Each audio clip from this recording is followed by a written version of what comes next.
Baruch Spinoza was an equally influential and controversial 17th century philosopher who originated the modern form of what is now called pantheism or panentheism, declaring that there is no distinction between the natural world and God. He was one of the forerunners of the Enlightenment, promoting ideas such as naturalism, democracy, and freedom of religion. Today, I'll be speaking with Dr. Mary Peterson, a doctor of philosophy with a specialty in Spinozism. Okay, so to begin, if you want to introduce yourself and what you do. I am an academic philosopher. I just completed my PhD at the University of Hamburg, and I wrote my dissertation on Baruch Spinoza's denial of free will. I also dabble a bit in feminist ethics. I have a few publications on sexual violence and sexual misconduct in academia. So, who is Baruch Spinoza and what did he believe? Spinoza was a 17th century Dutch Sephardic philosopher whose philosophy is often characterized today as substance monism. So Spinoza believed there is only one substance, God, the cause of all that is. God is infinite power, and God is interestingly both active and passive. So God is not only the cause of all that is, but also all the effects that are caused. This raises all sorts of interesting metaphysical as well as religious questions. And one of these questions is whether there can be meaningful difference or meaningful multiplicity in nature. Moving on from God, though, if we can, the fundamental metaphysical categories for Spinoza are the attributes, of which there are an infinity in God, but only two of which humans can know. Those two attributes are thought and extension. And the final category is modes. So modes capture everything else we can describe that cannot be reduced to itself, but rather requires another category for its explanation. Modes inhere in substance and require the attributes to explain them. So for example, this pen is a mode, and it requires the notion of extension to be explained. We can't understand the pen without understanding extension. So, what exactly is extension? Yeah, good. Extension is space, and it's going to be even more expansive than that. So this will encompass the material world and anything that can be described spatially. And it can also be understood as the negation of thought, right? So we can understand thought and extension not only as mirroring one another and every extended thing having its corollary in the thinking world or the thinking realm. We can also understand extension as what is not thought and thought as what is not extension. What's interesting as well is that this infinity of other attributes do presumably also have an identity relation to thought and extension. We just don't know what that could look like, what explanatory work that could do in God's infinite mind. And this raises a problem, as I can get into later, with the very standard naturalist reading of Spinoza as this great naturalist philosopher for whom all ideas in nature follow the same laws, all things in nature follow the same laws. So Claire Carlyle recently argued that this mysterious infinity of attributes actually gives to God this status, not only as identified with nature, but also somehow transcending nature. So we think about naturalism as meaning that everything is nature and everything follows the same laws in nature, but these mysterious infinite attributes that we can't know might violate this naturalism. Fascinating. So, how does his view of this naturalist understanding of God influence his political beliefs? Yeah, this is a big topic, and I will stay in my lane because I don't work specifically on Spinoza's political philosophy. I do want to focus, though, on chapter 3 of the Theological Political Treatise, where Spinoza talks quite a bit about God. So we don't even need to transpose this idea from the ethics over to his political philosophy. He's already talking about God in his political philosophy. Of course, it's theological and political together. So Spinoza says in chapter 3 of the TPT that God's will just is all there is. God's will is the fixed and unchangeable order of nature. Spinoza denies that humans have free will, and he denies that God has a free will. There's nothing for Spinoza like a divine right of kings, because God's not going to choose leaders. God's not going to choose people groups who have special dominion over the earth or claim to other people or claim to land. A notion like manifest destiny, so the belief that God licensed white settlers to expand democracy and capitalism around the United States and the world, that would have been a repulsive idea for Spinoza, because it relies on a notion of God having a will that will then determine the fate and fortune of nature and people in nature. There are a number of popular and influential historical theses about Spinoza and politics. For example, Jonathan Israel's Radical Enlightenment, or The Theory of the Multitude from Antonio Negri or Warren Montag. And the commitment underlying these historical theses is that Spinoza was ahead of his time as a thinker of democracy. However, insofar as the material conditions for the spread of democracy, especially related to the United States, started with a theological justification, Spinoza is not a thinker of that form of democracy. I think there's a really interesting asymmetry in how Spinoza discusses power in chapter 3 of the TPT, because on the one hand, he says that Spinoza does not bestow favors on people or people groups by an act of divine will or by miracles. He also says that insofar as a person does anything, their power is sourced from God. So he urges humility to an extent, right? Because he says, God doesn't choose you, you're not special, but also recognize that any power you have is God's. And this asymmetry is reflected in the ethics. So we love God, but Spinoza says God does not love us back. And that's not a problem. That's enough for us because loving God is empowering, and God's idea is the most excellent object of thought. So we become more excellent just by virtue of having the idea. And to this point about God in the politics, for Spinoza, God is actually infinite and thereby unified. Now, this is returning to this question of whether we can have real multiplicity in nature, but it is clear that this is a philosophy of unity, of a fundamental unity to reality, and that unity is a natural process. So Warren Montag, for example, in Bodies, Masses, and Powers, contrasts Spinoza here with Hobbes and says that the multitude kind of in a populist groundswell will come together naturally because we tend towards unity. We don't require an artificial means such as a covenant in Hobbes that will bring us together. Unity is just a natural tendency in humans. If the will of God is uniform and humans naturally tend toward unity, what brings out tyrannical or favoritist stances within humans, if that's the case? So the power of the affects do that, which Spinoza calls our bondage or our servitude. So we disagree with one another insofar as we make judgments of good based on our bodily whims.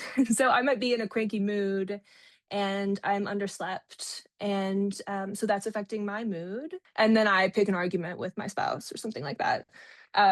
This is like a mundane, simple example, but on a bigger scale, these differences just in our bodily composition that then impact our mood play out in very ugly ways when we can't come to kind of self-regulate and see past our like individual impulses. Yes, this makes sense. And I think this leads into, how does this Spinozan worldview influence the way one might live their own life? How do they determine what's right and what's part of their affect? What's the psychological aspect of Spinozism?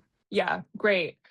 So self-inquiry, self-understanding is, I think, what Spinoza calls us to do. Spinozism is a highly intellectual philosophy, and I want to underscore that because it's very easy to get lost in the terminology, and we can kind of get into a frenzy, kind of carried away with these identifications.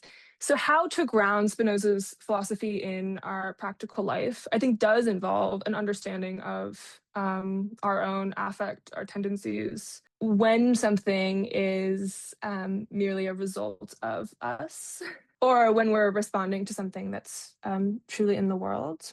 There is this really nice book by Alex Douglas called The Philosophy of Hope, Beatitude in Spinoza.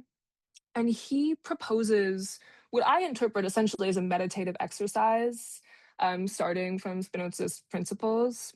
And Douglas suggests that in order to break out of a narrow self-identification with our own body, where, again, my bodily whim is the most important thing, and it comes to kind of cloud my judgment.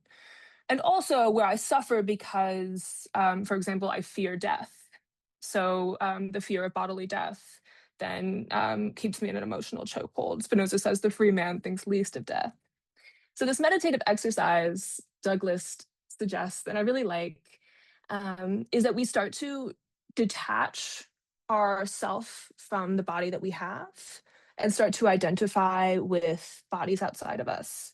So it maybe sounds a little funny at first, but I would try sitting here to start associating my identity with this globe or with the scissors here or the fan.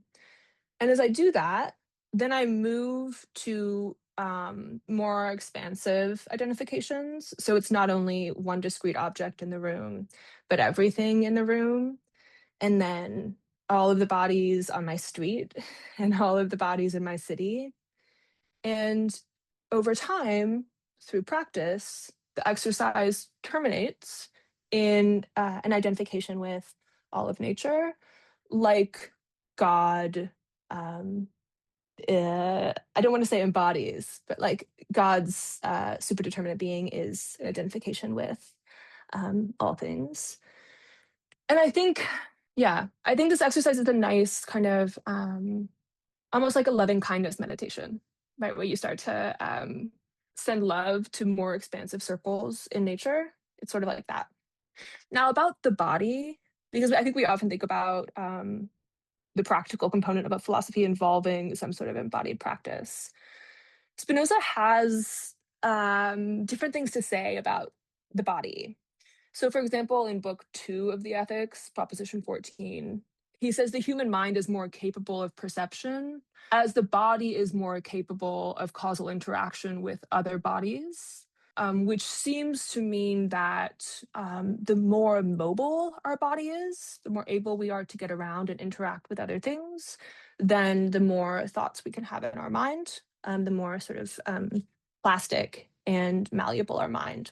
One reading of that, though, that might get around obvious counterexamples of people who have very limited mobility but really excellent minds is just something like the more you perceive, the more material you have in your mind to work with. So if I have a screen in front of me and I'm perceiving a lot of images as I scroll, that's giving my mind a lot to work with, a lot to represent.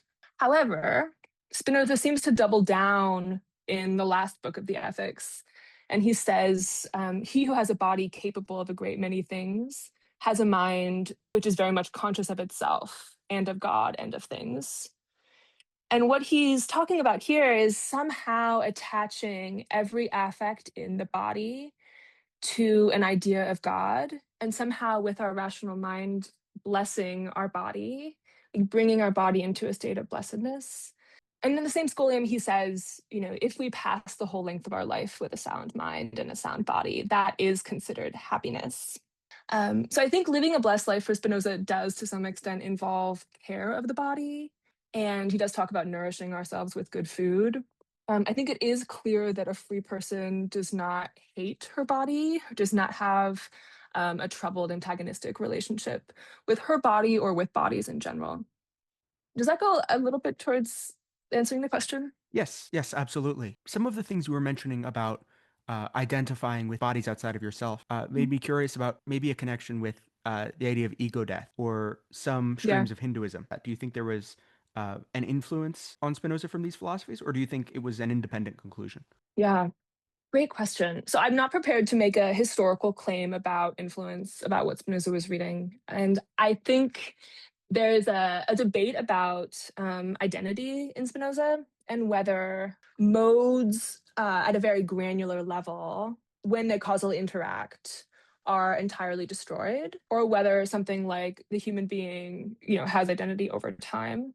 Spinoza has a really puzzling passage about a poet who gets ill and loses memory of his past life, but retains his use of language, which is very important for a poet, right? To have a very sophisticated grasp of language. And some interpreters have thought, well, it's because this illness has reconstituted the poet's body so much that his mind has just been kind of radically reconstituted. So there's an interesting question, I think, about care for the body and whether really sustained attention to the body and focus on mobility, exercise, just all sorts of movement can radically change our life so much that we become a different person. Yes, so it's certainly the case, as I said, that a fear of bodily death is a form of inadequate thinking for Spinoza, and this is something that the free person just sheds or sort of forgets. And there is a stability and a stillness in the contemplation of God's idea for Spinoza. So there is not a sense of tumult and quick, radical change.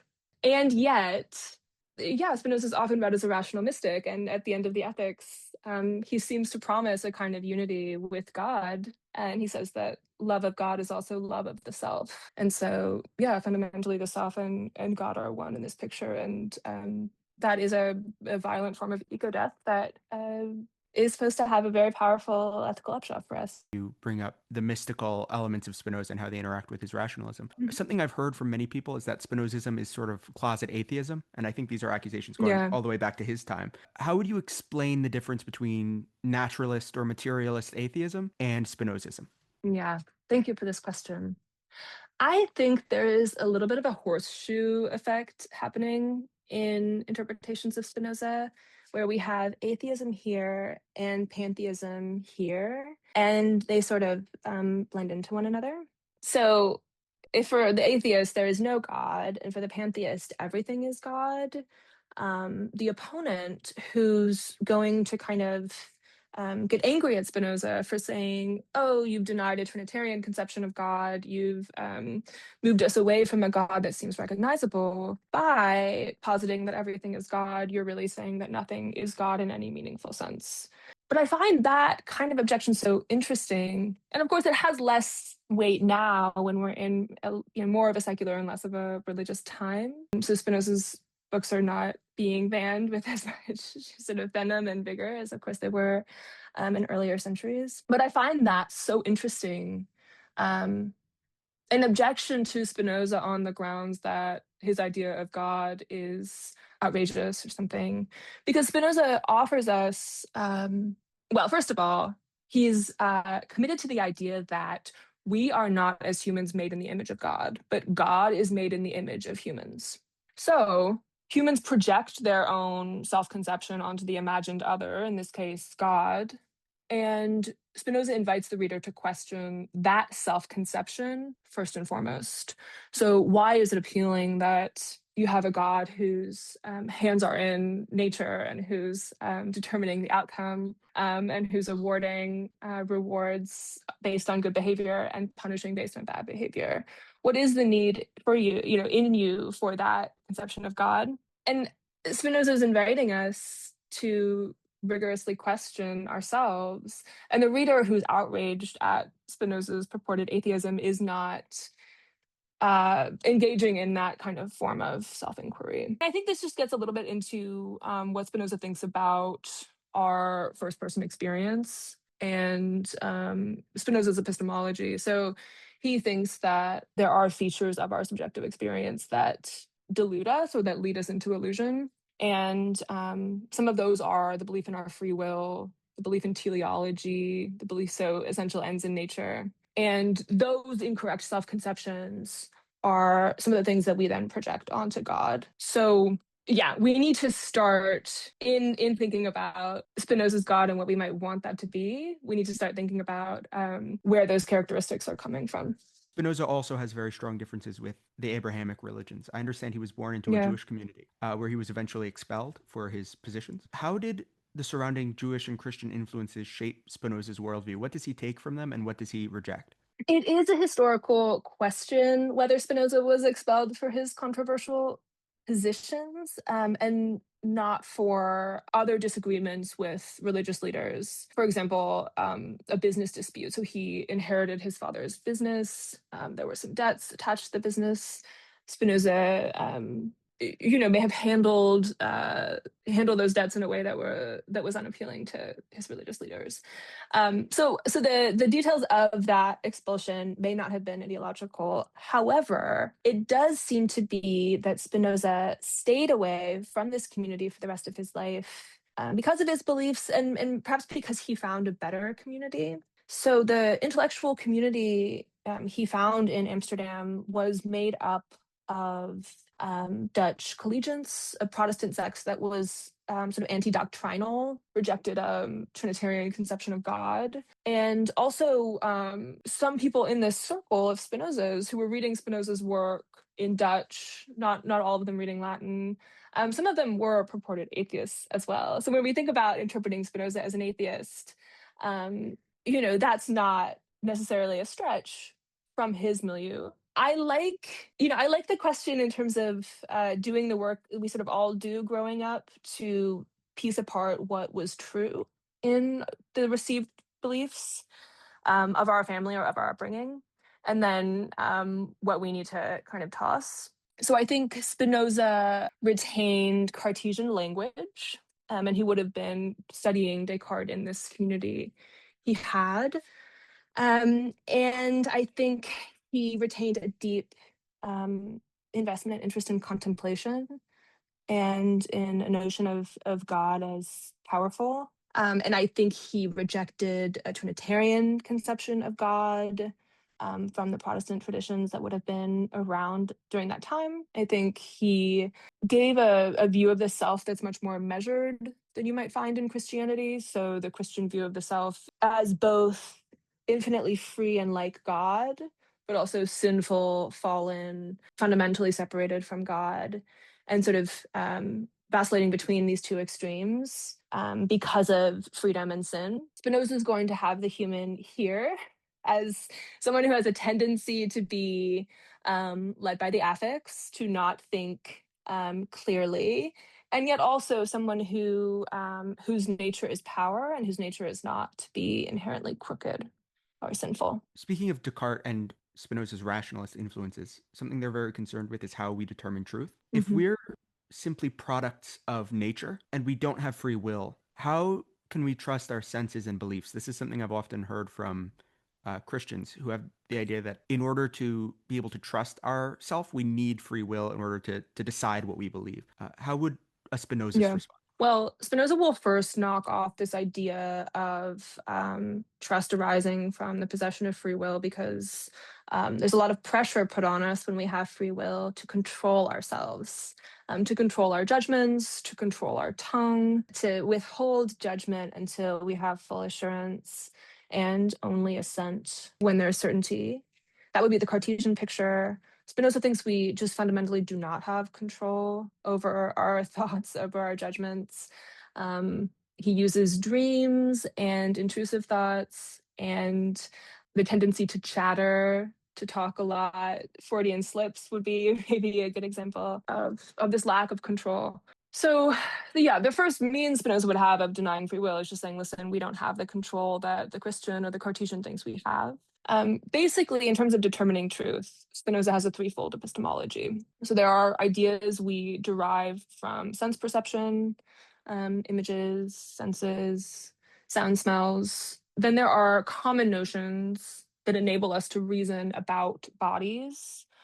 These are grounded in adequate ideas that apply to all extended things. For example, motion and rest would be common notions. And then the final sort of category of knowledge is intuitive. Intuitive knowledge follows from understanding and contemplation of God's idea. On the Spinozist picture, we do not err in judgments as we do in the Cartesian picture, where the moment of assent by an absolute will determines whether a judgment is true or false.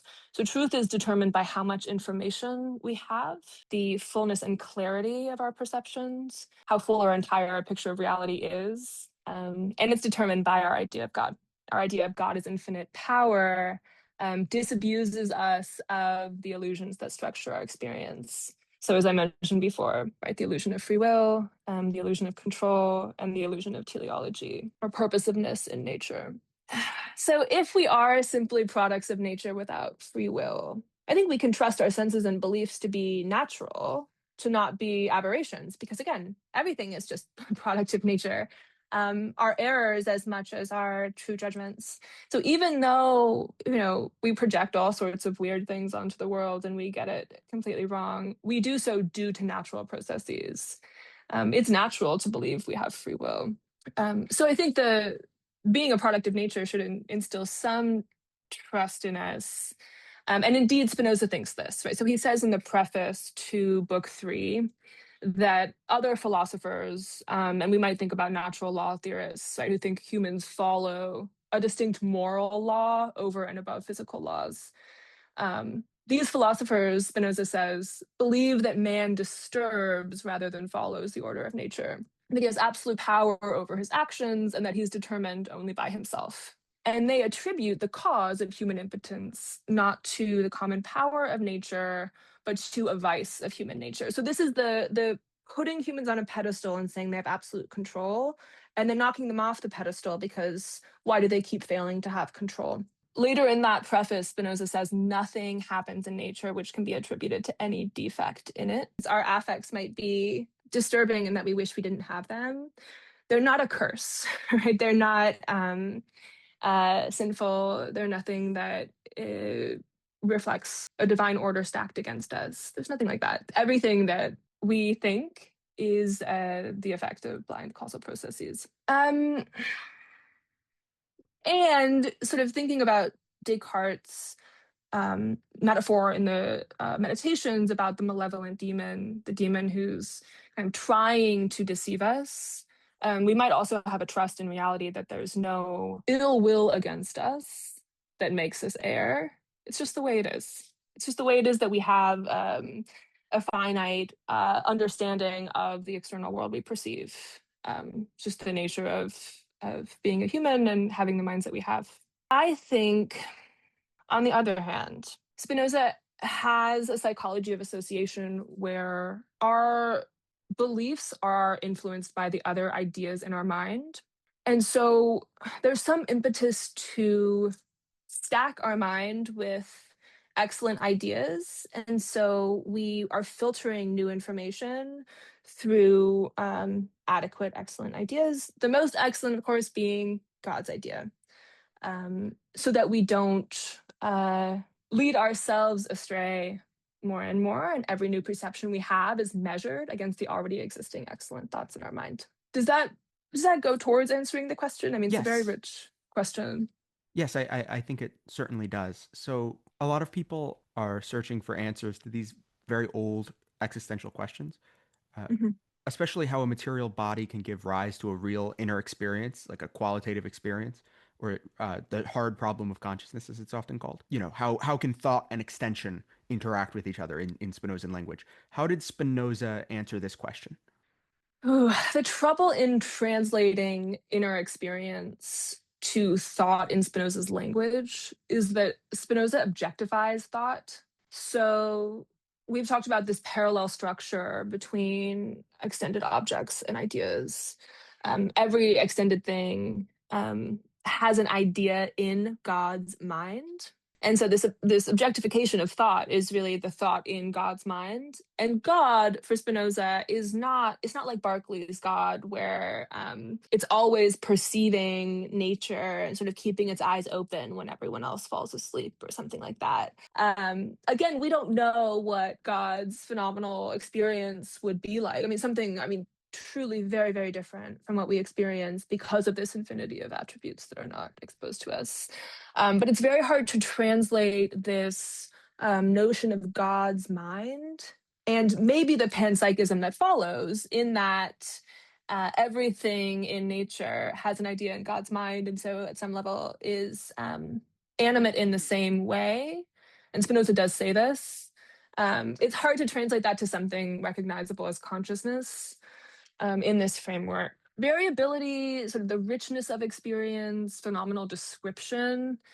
This also presents a problem for Spinoza in that he's denied teleology and he thinks we should suspend value judgments about what we perceive. And it's very difficult to even describe phenomenal experience without sneaking in value judgments. So he says in the appendix to Ethics, Book 1, that the ignorant consider modes of imagining the chief attributes of things. So they think what we perceive is essential and adequate, because they believe that things have been made for their sake. So an ugly object they think is made to be so and wicked, but that's just a value judgment that we've projected, or a qualitative judgment, right, that we've projected onto this object. So qualitative descriptions are worrisome insofar as they couch value judgments. In some sense, Spinoza cautions against getting distracted by sensory experience. And we might see the hard problem of consciousness as somehow part of this distraction. So the difference between, material states in the mind and conscious phenomena is actually where we're going to get distracted by all of these beautiful or ugly or sweet or sour experiences, and that will somehow turn us away from an inner contemplation. Okay. On the other hand, right at the end of the Ethics, Spinoza says that thinking adequately leads to a richer sensory experience. So what's the importance of consciousness as such for Spinoza? It's a little bit of an imposition onto his categories. I did mention that he's widely read as a panpsychist. It's also worth saying to his naturalism that everything follows the same laws, and that Spinoza's God is this synthetic God, as I mentioned. So the thought of synthesizing disparate brain states in a unifying fashion we could see in Spinoza. He is fully committed to the slogan that nothing comes from nothing. So consciousness has to come from somewhere. And again, because everything in nature is fundamentally of a kind, consciousness could not be explained using different laws from the laws governing the brain. So is this perhaps a good place to get into the idea of mind-body parallelism and what exactly that means? Yeah, it is worth saying that parallelism and the notion of a parallel, maybe as a spatial metaphor relationship, is not Spinoza's language, but it is a standard interpretation in the literature. In Ethics Book 1, Proposition 10, Spinoza says it is of the nature of a substance that each of its attributes is conceived through itself, since all the attributes it has have always been in it together, in substance together. I like this language of like being in the thing together. And one could not be produced by another. So one attribute could not be produced by another, but each expresses the reality or being of substance. So there's not a causal interaction between body and mind. And this gets back to control. So the mind does not control the body as it would in a Cartesian picture, for example. Yeah, the causal processes in the extended world and the thinking world happen on parallel tracks, and they happen in a mirror reflection of one another. Interesting. So moving forward to how Spinoza's ideas have continued to evolve and blossom in the more modern world, I'm always surprised because of maybe his relative obscurity in the modern day, how often his name pops up in history, especially with philosophers like Hegel or playwrights like Goethe and even Einstein have all taken inspiration from Spinozism. Why do you think these ideas are so wide-reaching in so many different fields?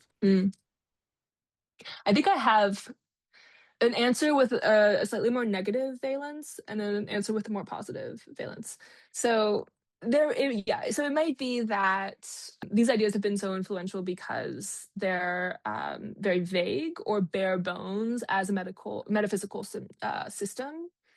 So there's room to use substance monism as a container and then just put anything that we want into it or project anything that we want onto it. That might be the more negative valence. So it has such widespread appeal because it can mean so many different things to so many different people. Hassana Sharp has a great line at the opening of Spinoza and the Politics of Renaturalization, where she says, there are so many different Spinozas, but they all converge on this one point. And the one point she gives is his naturalism. And since that book came out in, what is it, 2009 or something, there's a whole debate popping up that denies that Spinoza is a naturalist. This is the Claire Carlyle argument. So we can't even get convergence on this like one basic point. There's so much debate. And part of that is because he has a relatively simple system that's gives a lot of room for interpretation and a lot of room for inspiration. Now, the more positive kind of side of that is that Spinoza's system is inspiring. And I think the reason it's inspiring is because of this vision of a fundamental connectedness of all things and a fundamental unity. There's a feeling of being held by reality. So we're not spiraling into a bad infinity of just endless multiplicity, but we will be caught in the net. This container I referenced before. I think that understandably inspires a lot of people at an intellectual and also an aesthetic level. So you mentioned Goethe, you mentioned playwrights. We also talked a little bit about the meditative or spiritual component of the system. I think there's a lot to grasp onto and to develop a personal relationship to or find a personal stake in. You got a little bit into some of the modern debates around Spinoza. How has Mm-hmm. he fueled more modern thought and critique? Are his ideas still relevant in academia? Yeah. It's so funny. Jonathan Bennett in Anglophone philosophy, I think, is responsible for resparking interest in Spinoza. And he has this 1984 book, A Study of Spinoza's Ethics, where he just rips apart every argument in the ethics.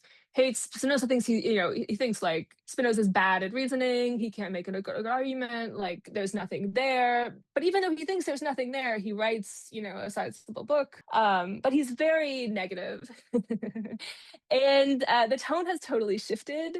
And part of the reason for that in the Anglophone world is Michael Della Rocca has not only written a number of books about Spinoza, but also mentors a lot of students and has just done a lot of work to bring Spinozism to the present. Now, because Spinoza's work was banned for so long, it is a beautiful thing that his work is now finally getting its due. I think the nature of knowledge production in academia means that debates become very granular very quickly. And sometimes that granularity can land as an injustice or even an insult, in that we can debate endlessly about the relationship between mind and body in Spinoza. And that's interesting and important. But there are other figures who are neglected and won't even get, a few articles or something like that.